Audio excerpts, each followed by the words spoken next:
on, Rangers. Come on, Rangers. Missed the whole game.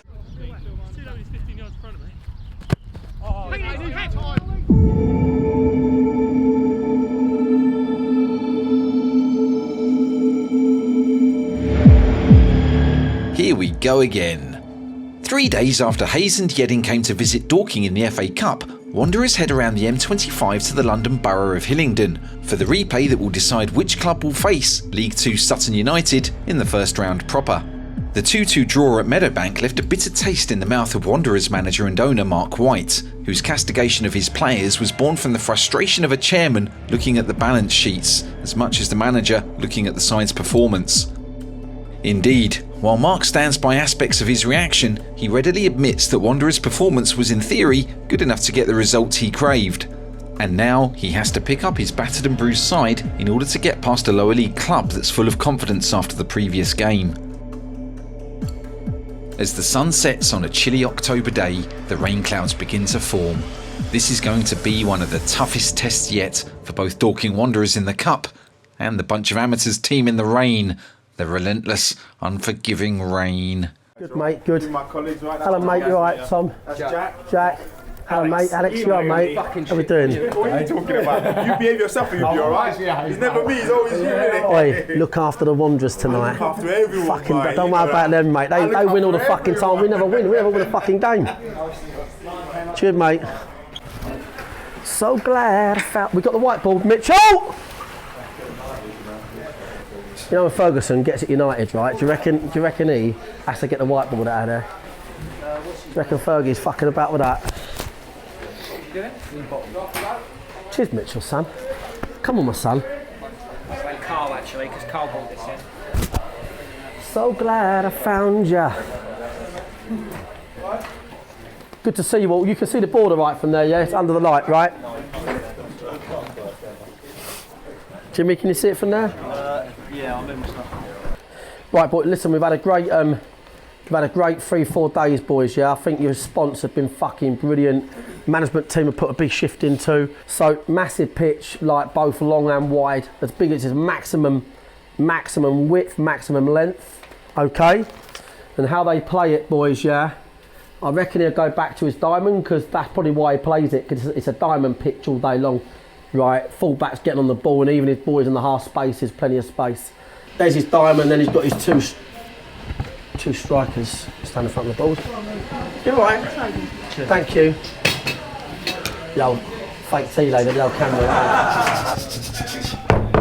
that old chestnut.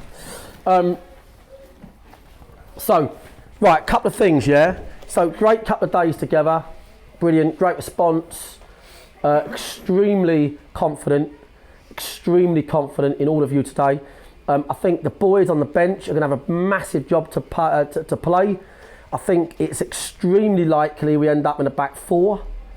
I want to warn you in advance, just so there's no sulking. I'm sure there won't be, because I know you all want to get through.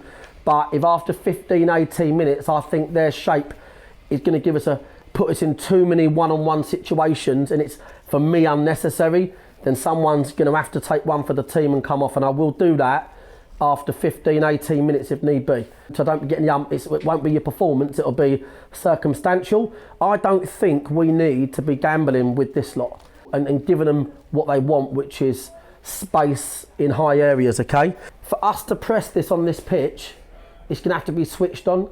If you watch Premier League footballers, they've already done the work for the press before it's even happened. So they identify what's going on. The ball might have gone dead, or you know, the fullback might have it, and they've already wandered in. So their press is only a little one. And lower down the levels, people tend to sort of observe a bit and then go and do it, and it has to be a bit fiercer.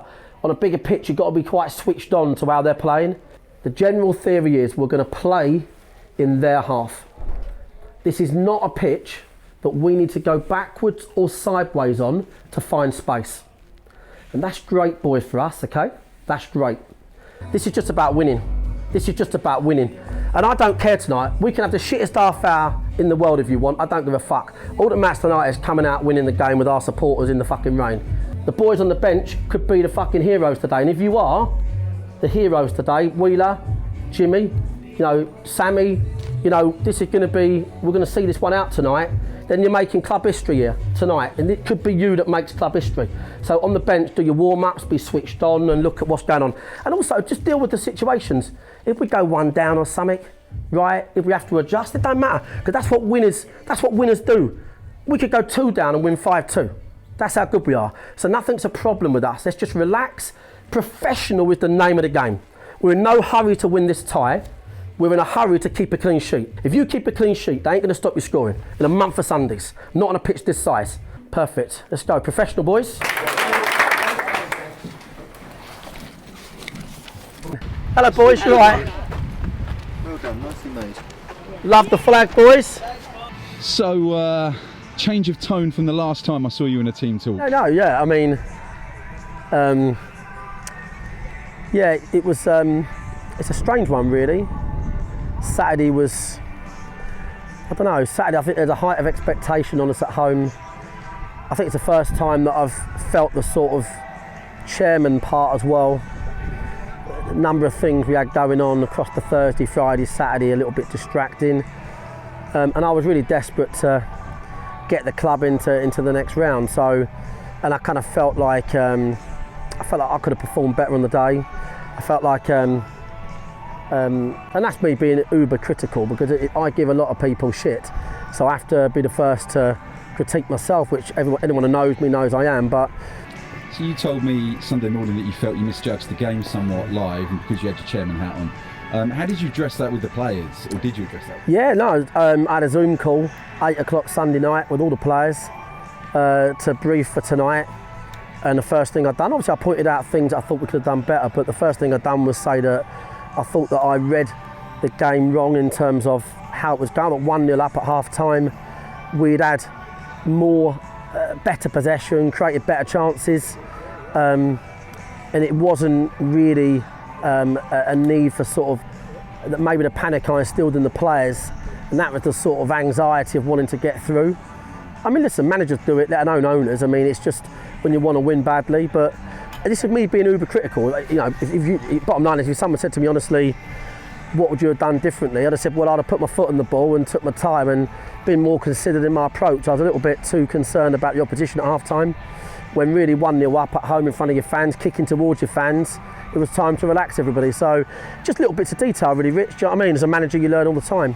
Have you taken your director's chairman hat off?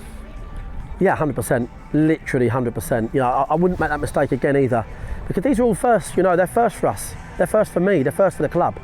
You know, like, you can't start looking at, you know, potential windfalls or draws, or, you know, worrying about things too much. And sometimes, if someone said to you, what do you want Saturday evening? It wouldn't be 20 grand in the till because you served the perfect beer at the perfect time, or had the right amount of bars, you know, or flip the right amount of burgers. The bottom line is, you want to get a fucking win. If we get to this stage again, whether it's this year or next year, I think it needs to be a lot more mundane, just another game, and we just take what comes with it, really, than build it up. I'm going to tell you both around.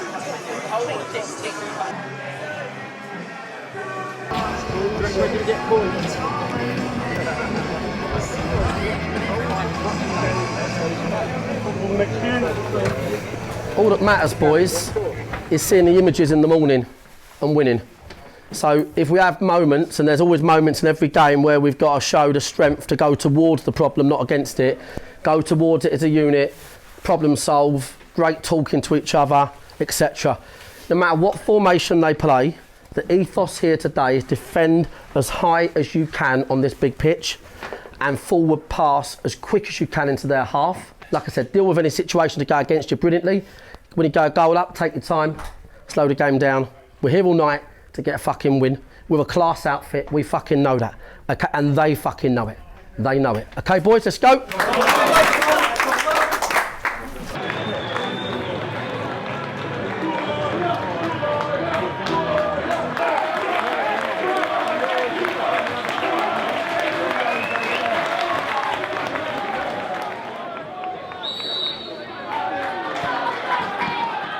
As usual, Marc's assistants Dino and Carl have to figure out what system Dorking are up against. Diamond, innit? Huh? Diamond, innit? Diamond to me, mate. You've got 3-5. 7 holding the 4s out this side. It's diamond. Yeah.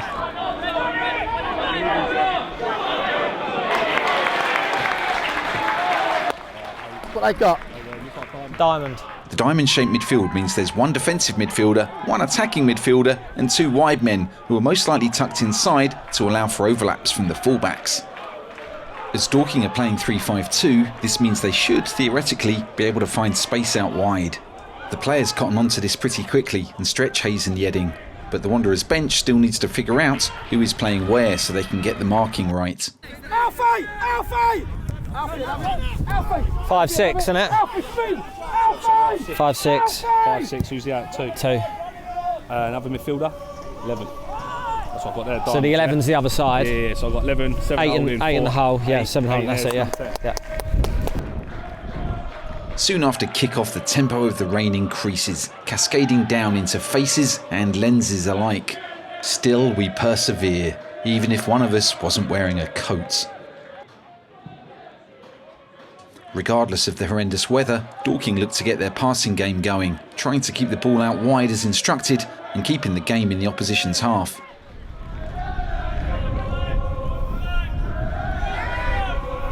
One ball! Man up here. Look at Joshy in there. Get it back, Baz! Baz, get it back! The home side's energetic press, however, is stopping Dorking from taking the game to where they want it to be. Niall, come on.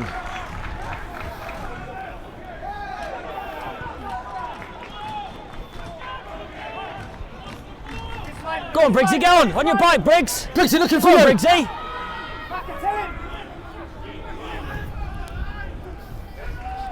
In the first game, Matt Briggs was the architect of both goals as he tormented the left-back, so it's no surprise that Hayes have decided to give him more defenders than Johnny Depp's character witness list.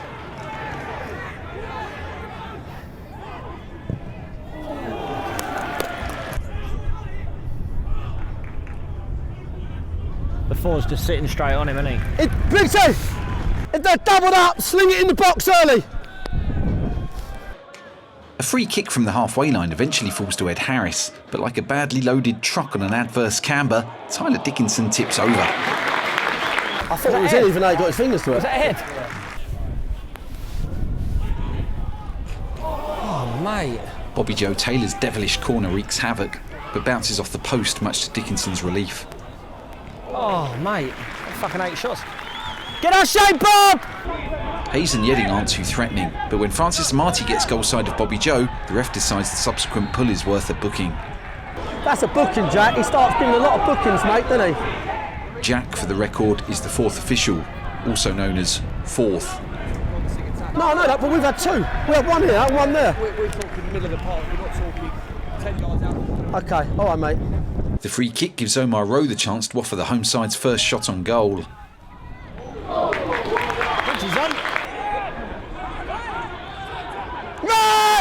Fucking hell, A boot to the chest of Rutherford doesn't warrant a card, which doesn't seem quite right after Taylor's caution.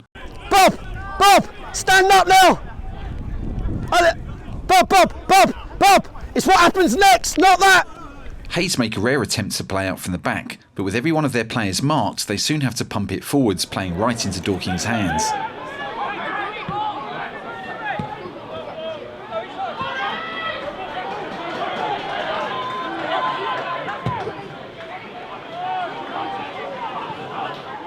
Conversely, Dorking's main attacking threat is being nullified. Unlucky! If it looks like he's going to go, they're not even looking to use him, are they? They're just keeping him there because of Briggs.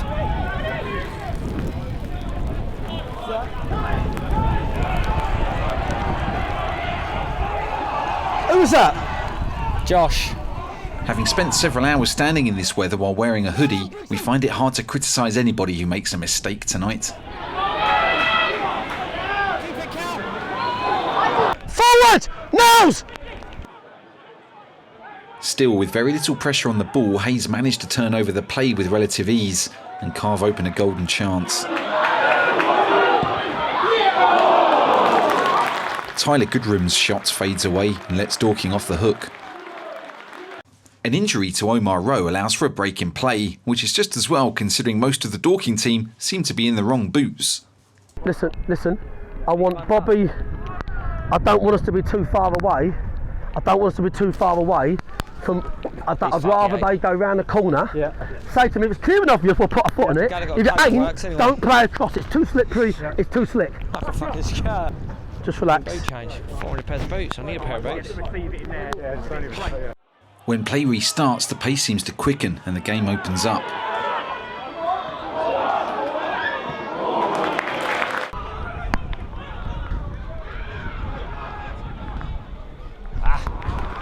Go on now.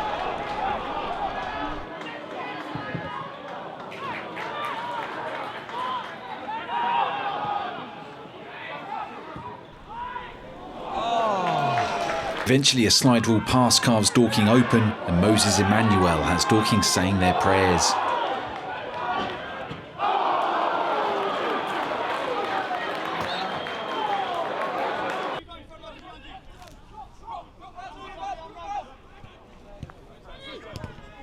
Man round you, Joshy! Buoyed by their success coming forwards, Hayes fly into another cavalry charge.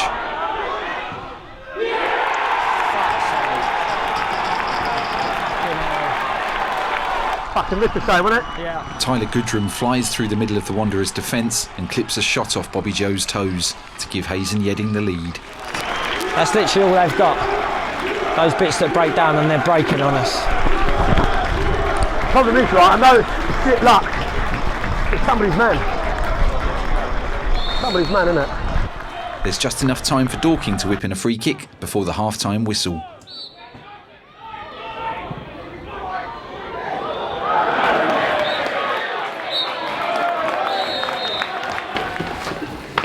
Okay, I need you listening.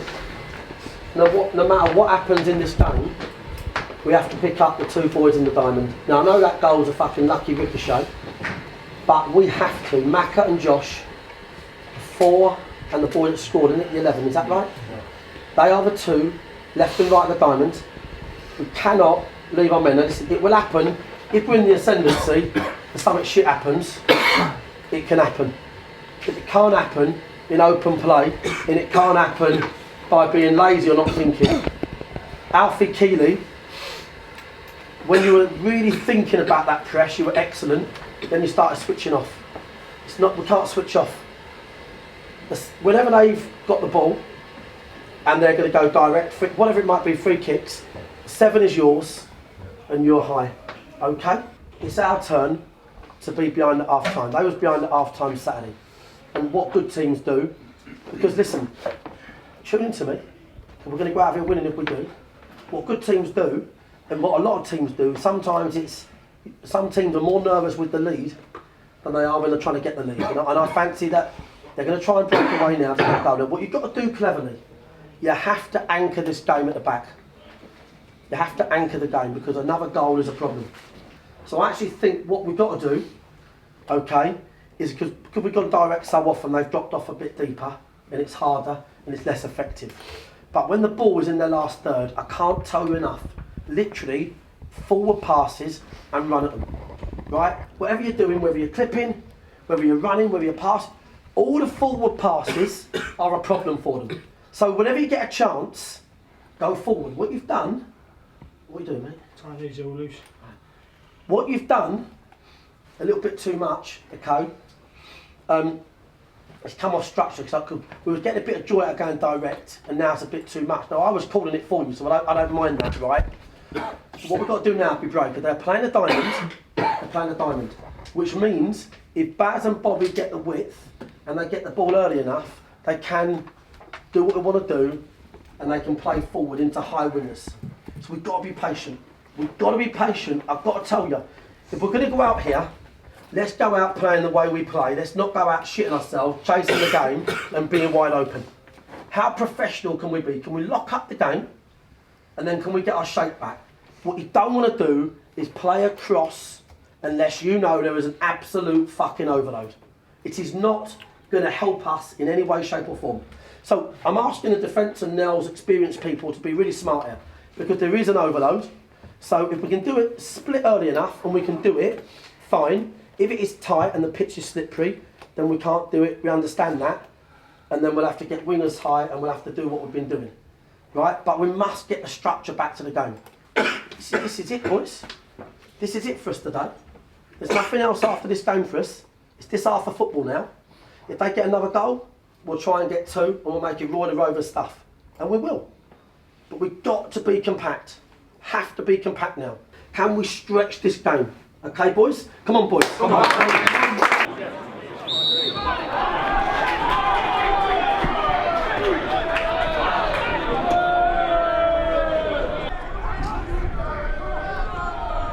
In we go, Bob, in we go.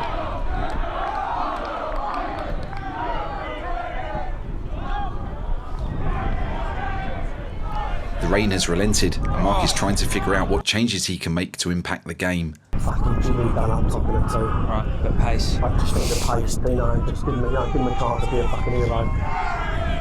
Turn up, Marc, turn up, run him, go on, run him. He's on, you're on, Cal. Get in the box, get in the box. Oh, Cal. The weatherly respite was brief, but Dorking have barely noticed. Instead, they're thinking about how to execute Marc's orders and get themselves back into the game. Fucking let him go, man!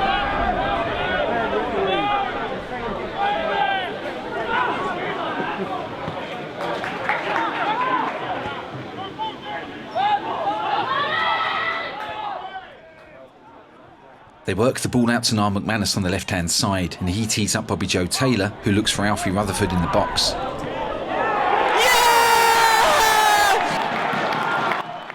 Come on! Fucking have that! Let's fucking go and win it now. Hell of a ball that, by the way. What a ball that is. Danny got to get his head on it, Ellie.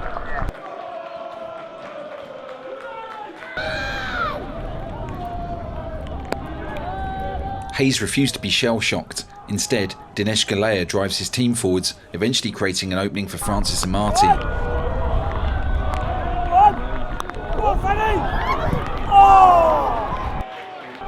Right, the main thing to look at is whether we are man for man and doing our bit in there. Hayes keep pushing, and a corner lands plumb on the head of Sami Odelusi.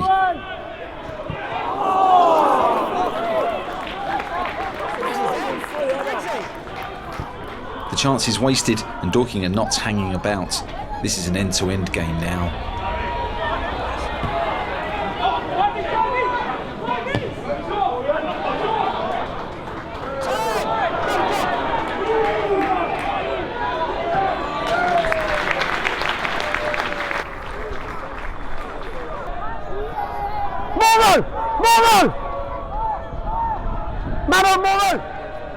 McManus and Keeley work the ball down the left, but James McShane heads the ball as if he's defending his own goal line.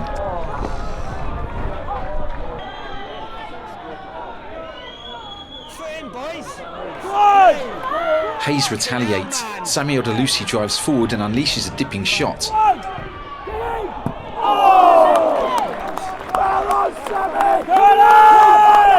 Odelusi gets another opportunity when the resulting corner lands at his feet in the box. He beats Stuart Nelson, but he didn't expect to meet the face of Bobby Joe Taylor. Pick up, win the ball! Keeley, well done, son. Marc shuffling his pack, sending on Nick Wheeler in an effort to abuse the fullbacks. Go on, go on!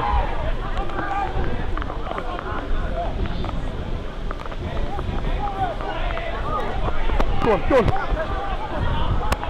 Run it!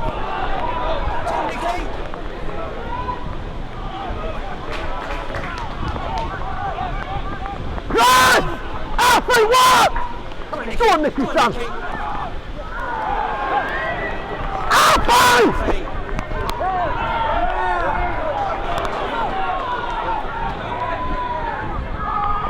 Nothing in the box! Dorking are patiently working their opponents, but they can't find a breakthrough. Matt Briggs is getting back into the game, but even he can't get past a diving header tackle. We'd love to know if Jordan Norville-Williams truly does believe that wasn't worthy of a yellow. How long ago, do you know? 16. Dorking's attack breaks down and leaves their defence more exposed than Leslie Grantham on a video call. You might have to look that one up. Mate!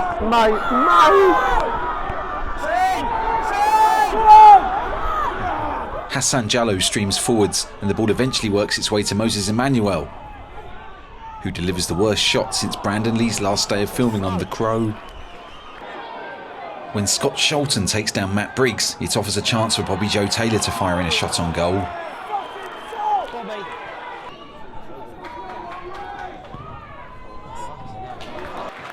Marc's nan probably could have saved that.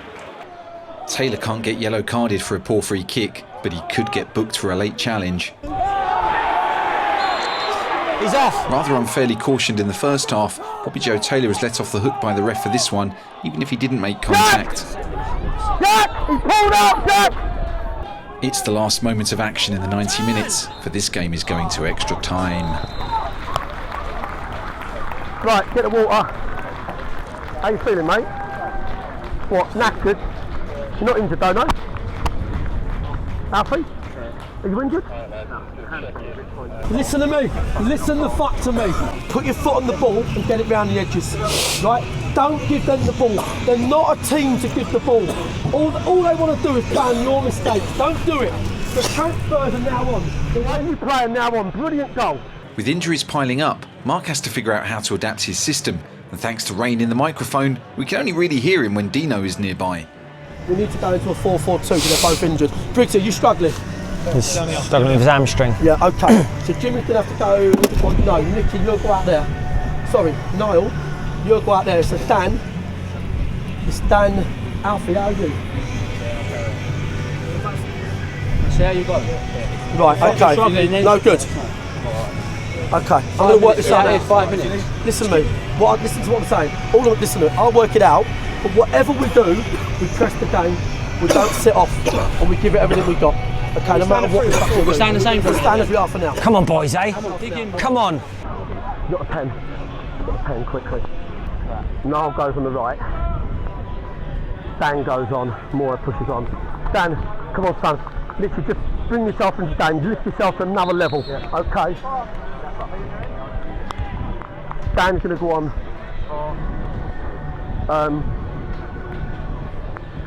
Dan's going to go on. Hold on a minute. Right, Dan, just sit down for a minute. Still got 3. Oh, fuck, you got 3 left, haven't we? Fuck, mate. Use 1. Okay, cool. As if Marc wasn't struggling enough, he's just realised he has an extra substitute. Fuck me, Briggs is coming off. Not that Josh Taylor needs a rest. The midfielder is trying to win the game on his own. Go on, Joshy. Get in. Oh.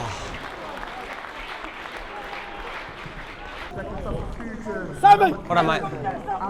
Marc finally makes his changes as danger men Briggs and Rutherford are forced off with injuries. Still, Nick Wheeler is feeling fresh. He and Jimmy Mewett are looking to cause problems in the box. Get a shot off, Nicky. Get a shot off, Nicky.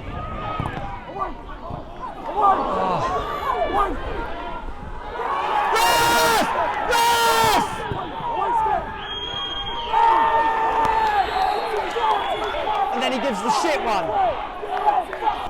Was it a pen? Mewett goes down easier than a salted caramel milkshake and doesn't really bother claiming the foul.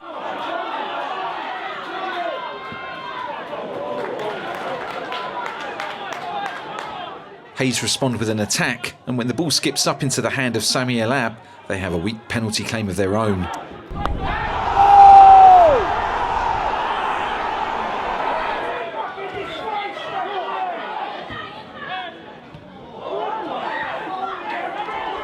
Hayes are maintaining the pressure, and some slick passing eventually sees substitute Amos Nasher bear down on goal.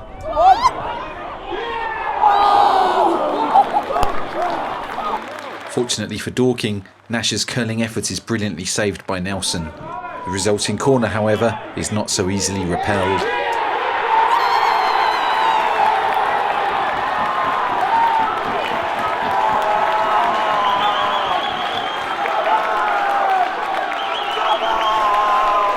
Liam McDevitt's header back across goal is nodded in by Francis Amati, and Hayes have an extra time lead.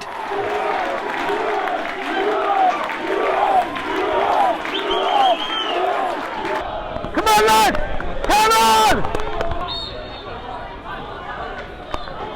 Forward, travel back!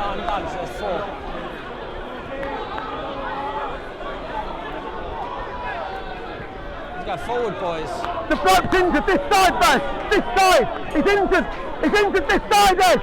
Marc has identified an injured left back and wants his team to make the most of the defensive shortcoming.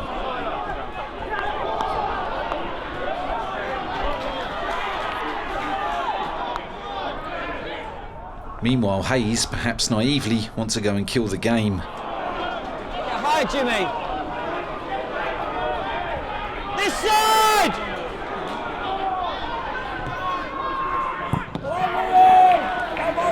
Fucking, come on.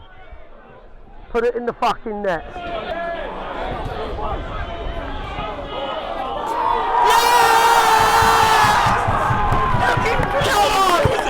Well done. He fell over. Twisted my ankle as well. 2 minutes of going behind, Captain Barry Fuller glances a header inside the far post, and Dorking are level again. Pick up this bloke! Hey! Pick up this bloke! It's half-time and extra time, and the scores are still level. The game is full-backs. The game is Baz, Bobby, that's the game. And if you can pick on the left back, he's injured. So try and pick on that side. Okay, that's what we do. Don't force any passes. Don't force it. Travel with the ball, no problem. Don't force shit, you don't need to. Get in the box, any corners, put it right on the fucking keeper. Especially after that, okay? Right, boys, this game's going our way, yeah? This game's going our way. I'm telling you now. Come on, boys, come on. Damn we do, yeah? Come on, lads! Don't win it! Don't win it! The ridiculously fit McManus drives forwards, but he can only offer a sponge-foot effort. What sort of effort's that? Dorking's lively substitutes are causing bedlam for a tired and depleted Hayes defence.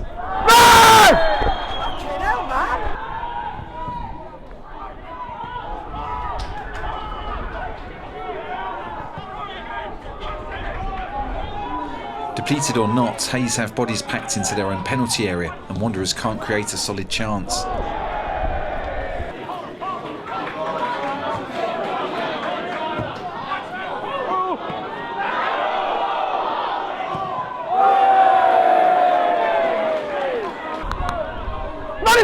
On your own, Jimmy! On your own!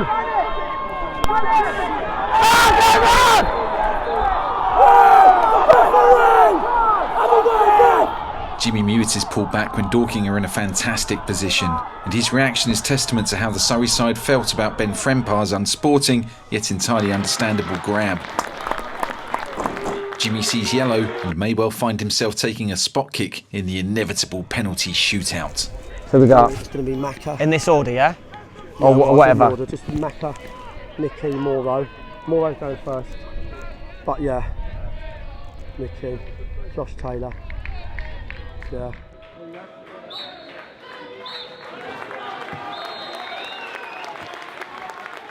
Listen to me. We're going to go Bob. Marc's penalty list is on his phone, and much like most of our equipment, that phone's soaked. Fuck me. It's fucking flooded. Fuck a wet phone. Listen, let me do the talking, Bob. Is that all right? Just relax. Just relax. Bobby, mate, you're going first. You okay with that? Good. Fuck me. Bobby, Morrow, Bob. We're not ready. Bobby. Fucking hell, chill out. Right, Bobby, Morrow, Nicky, Josh, Macca. Listen to me. You've got the order, yeah? Listen to me. I don't mind going out on factory setting penalties. Don't change anything. Do your factory setting. If we go out on that, I ain't got a challenge at all. Keep, you know, you've been there and done it, okay, Nels, okay? Do those stuff, okay, boys? Well done. No talking. Keep it very, very fucking. He will save some. Just relax. Do your factory setting, okay? Simple as that. All right? Come on, boys. If you think he's beating the lad.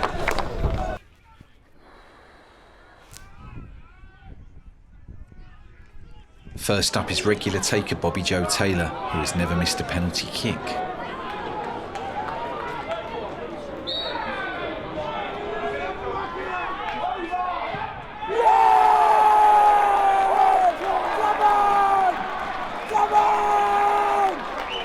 Taylor's kick goes high and hands Hayes the advantage.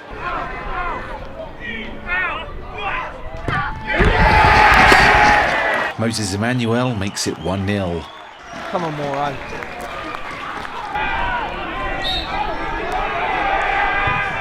Despite Dickinson leaving his line to get a hand to it, Moore's penalty sneaks in.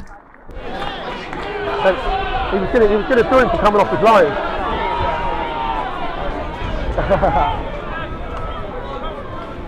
Tyler Goodrum is next to step up.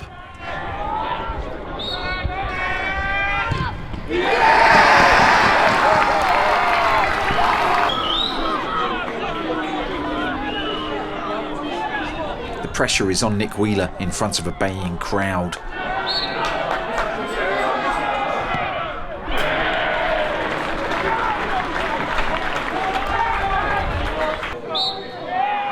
And when Amos Nasher performs a completely ridiculous no-look penalty and only just gets away with it, it's fair to say there's no justice in the world. Conversely, Josh Taylor earns our respect with a "fuck you, this is going in and you can't stop it" type penalty.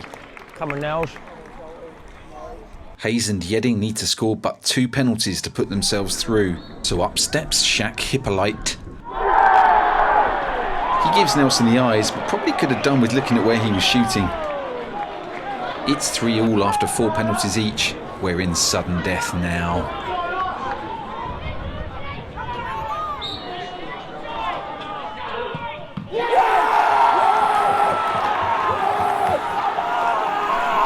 Tyler Dickinson takes a full step off his line, but the ref has apparently forgotten to think about that stuff now. James McShane is comforted by his teammates, who know that Scott Sholton can end the tie here and now.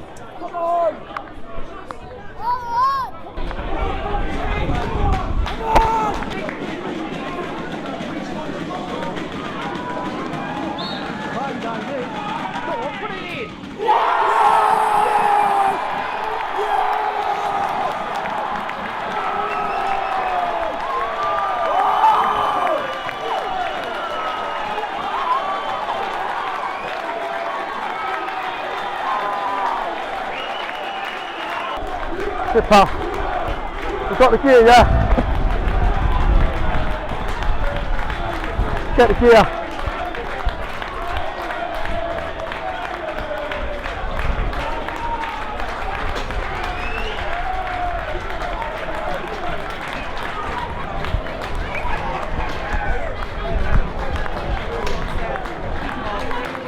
Good mate. Good play, well played. Super.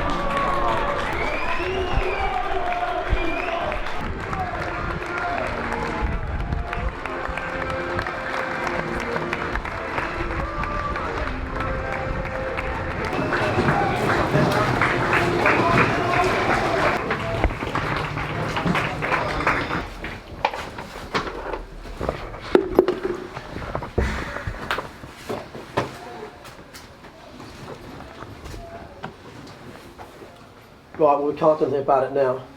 Simple as that. I think across the 2 games I want to say a really well done to all the boys that understand how we play here.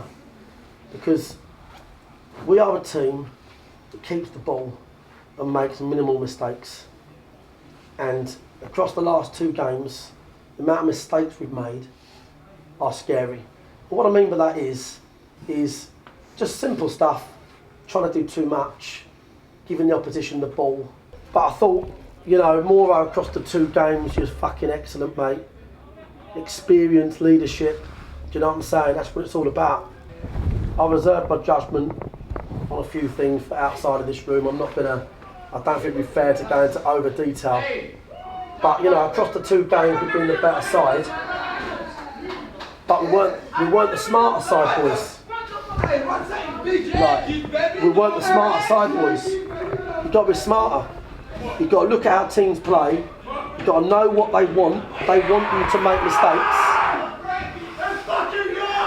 They want to make you make mistakes, and then they want to capitalise on them. And sometimes, boys, you've got to be a little bit smarter than the opposition and think, we're not going to give you the ball, lads. And I said before the game, the most important thing was we did not give them the ball. We did not let them counter. and the goals they score, but all on the counter from shit mistakes. So that's the FA Cup run done. We've now got a fucking horrific load of league games. We've got a lot of injuries, a lot of niggles, etc. And that's what we've got to be thinking about. There's no chat in the world now that can put us back in the FA Cup.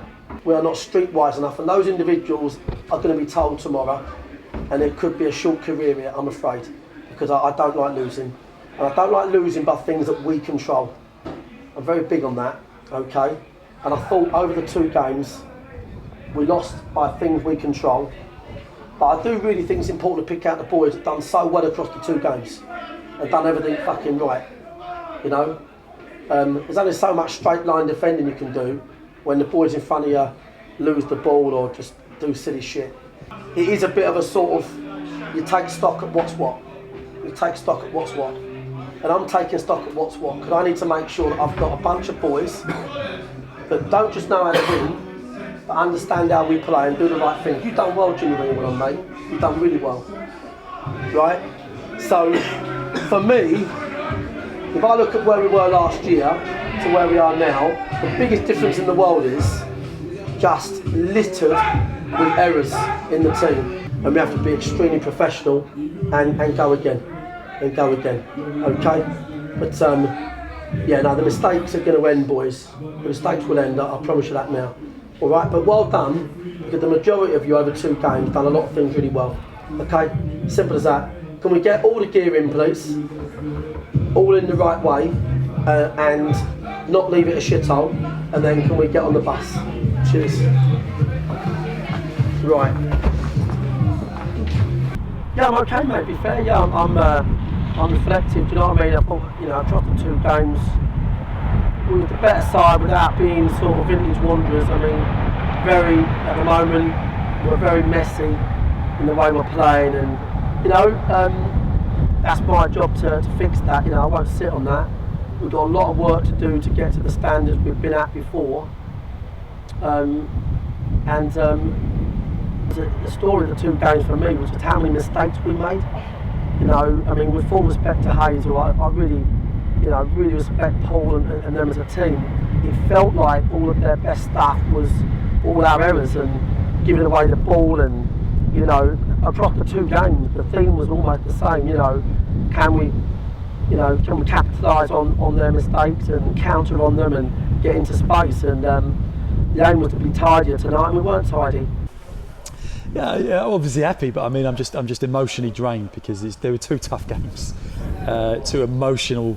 You get involved in the game, don't you? So I feel a little bit, but obviously very happy that we're through. They're both. I think for the neutral and even for the fans, I think there were 2 good games. I think we're just delighted that we went toe to toe with one of the better teams in the Conference South. With good players. So for us, it's very pleasing to be able to. To take them into extra time and to match them. I think we've significantly underachieved in this competition for 3 years, 4 years. You've only got to win 3 games, and you're in the first round proper. We got a great side, great squad. Look, we need to be really clear. We were patched up tonight with boys that were injured playing. We've got, we've had a nightmare season with our main striker's not out there. What a difference he makes on a day like today. He'll get his head on. We dropped the 2 games. Jason Pryor would, have a massive impact. So we have been dealt a blow this season so far, mate. With the injuries, Fogden, our most influential midfielder, missing the whole season. But based on what we've got, it's not good enough at the moment, and for that reason, we've just got to swallow the pill, mate. That's how it is. That group of players, that's the 3rd year in a row they've made the first round. That's phenomenal effort from them.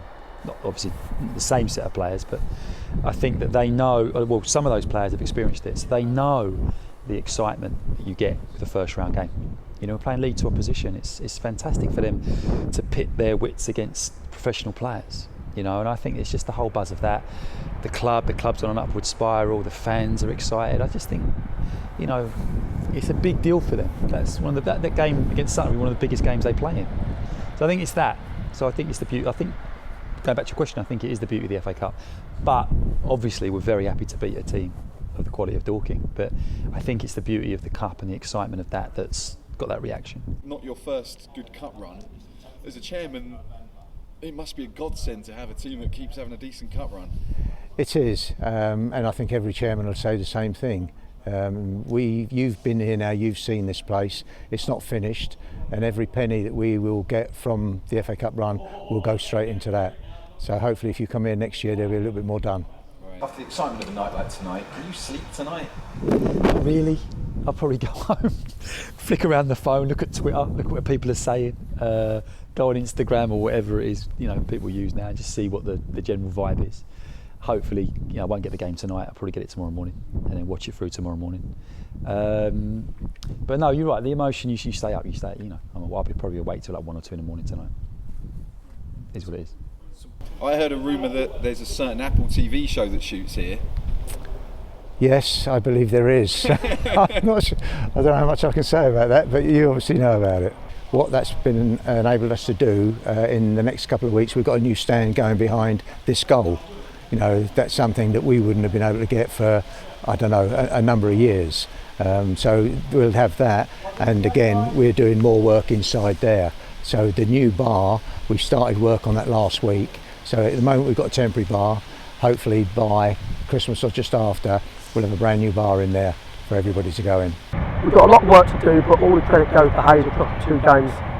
I'm disappointed about the injuries because we've really struggled so far, and I'm disappointed in the first game with the ref cancelling the second goal in the first game. It's a perfectly good goal chalked off, but it was. These things can be turning points in competitions, and it was Saturday. It really was. But I thought the ref tonight had a really good game. Actually, I thought he had a great game in difficult conditions. So I thought we were the better side, but not the smarter side. So You're out. mate, I'm so fucking wet. Oh my days. Thanks for watching Bunch of Amateurs. If you'd like to support us, all you've got to do is hit like, make sure you're subscribed and leave a comment. This week's comment of the week comes from Dylan Bailey, who said, "Something that I would like to see more of is if you actually show the referee showing the yellow cards or reds." Well, tough, Dylan, and we do assume you speak like that.